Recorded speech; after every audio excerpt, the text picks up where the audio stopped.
నమస్తే. తెలంగాణ రాష్ట్రంలో మున్సిపల్ ఎన్నికల నగారా అయితే మోగిందనుకోవచ్చు. దాదాపుగా ఇంకో వారం 10 రోజులలో ఎన్నికలు ఉండబోతా ఉన్నాయి. సో మరి ఈ నేపథ్యంలోనే ప్రతి నియోజకవర్గ మున్సిపాలిటీలో ఎన్నికల హడావిడిలో 3 పార్టీలు బిజీగా తిరుగుతూ ఉన్నారు. సో డోర్ టు డోర్ క్యాంపెయిన్లో బిజీగా తిరుగుతూ ఉన్నారు. సో ఇదే నేపథ్యంలోనే మనం ప్రస్తుతం తొర్రూరు మున్సిపాలిటీలో ఉన్నాం, పాలకుర్తి నియోజకవర్గం. సో మరి తొర్రూరు మున్సిపాలిటీలో కూడా 3 పార్టీల మధ్య పోటీ అయితే హోరాహోరీగా నడుస్తూ ఉంది. సో ప్రధానంగా అధికార పార్టీ అయిన కాంగ్రెస్ పార్టీ ప్రచారంలో డోర్ టు డోర్ క్యాంపెయిన్లో తిరుగుతూ ఉన్నారు. సో ఈ నేపథ్యంలోనే మనతో పాటు మాట్లాడడానికి 8వ వార్డు సంబంధించి కేతిరెడ్డి సుమలత గారు మనతో పాటు ఉన్నారు. అక్క నమస్తే. సో ముందుగా మీకు కంగ్రాచులేషన్స్, టికెట్ మీకు కాంగ్రెస్ పార్టీ ఇవ్వడం జరిగింది. సో మరి ప్రజల్లో తిరుగుతూ ఉన్నారు కదా, ఎట్లా ఉంది స్పందన? మరి ఇట్లాంటి సమస్యలు మీ నోటీస్కి వచ్చాయి? మొదటగా నా పేరు సుమలత అండి. నేను 8వ వార్డు నుండి యశస్విని రెడ్డి, ఝాన్సీ రెడ్డి గారు నాకు ఈ వార్డు అసైన్ చేశారు. వాళ్ళకి ఫస్ట్ కృతజ్ఞతలు తెలియజేసుకుంటున్నాను. మనకు ఇక్కడ నేను క్యాంపెయినింగ్ చేస్తూనే ఉన్నాను. ఇక్కడ డోర్ టు డోర్ అనేది నేను తిరుగుతూనే ఉన్నాను. ఇక్కడ నుండి మంచి రెస్పాన్స్ అనేది వస్తుంది. కానీ అలానే వాళ్ళకున్న సమస్యల గురించి కూడా నాతో చాలామంది విన్నవించుకుంటున్నారు. వాళ్ళ సమస్యలు కూడా కొన్ని తీర్చాలి. ఇప్పుడు కాంగ్రెస్ ప్రభుత్వం చేస్తున్నవి కూడా చెప్తున్నారు.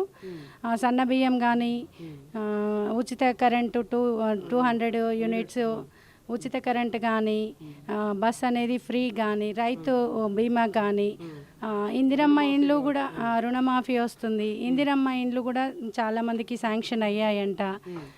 కానీ ఇంకా కొంతమంది మాకు రావాలి, మాకు చేయాలి, ఈ కొన్ని రోడ్స్ వేయించారు, ఇంకా కొన్ని రోడ్స్ వేయించాలి, కొంచెం ఇంకా డెవలప్మెంట్ కావాలి అని వాళ్ళ నుండి నాకు కొన్ని సమస్యలు వినిపించాయి. మేము కూడా వాళ్ళ సమస్యలు తీర్చడానికే ఇక్కడికి వచ్చాము.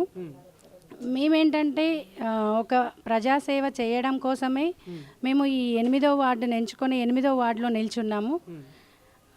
వాళ్ళ సమస్యలు తీర్చడమే బాధ్యతగా ఇక్కడికి వచ్చాము. మాకు ఎడ్యుకేషన్ ఇన్స్టిట్యూట్స్ ఉన్నాయి, సక్సెస్ఫుల్గా రన్ చేశాము. ఇక్కడ కూడా వీళ్ళ ప్రజలకు కూడా సక్సెస్ఫుల్గా సేవ చేయాలి అనే ఉద్దేశంతోనే ఇక్కడికి వచ్చాము.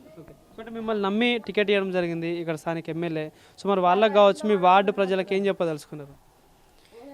వార్డు ప్రజలకు నేను ఒకటే చెప్పదలుచుకున్నాను. వాళ్ళ సమస్య అనేది నేను ప్రతి ఇంటికి వెళ్ళి ప్రతి ఒక్కరిని అడిగాను.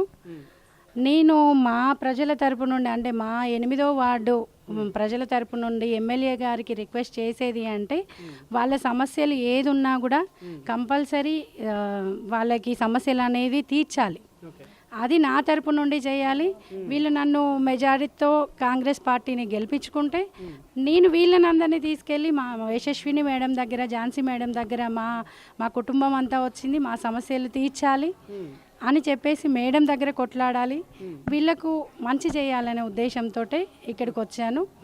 అదే ఉద్దేశంతో మేడం కూడా నన్ను నమ్మి ఇక్కడికి పంపించింది, ప్రజల్లోకి పంపించింది.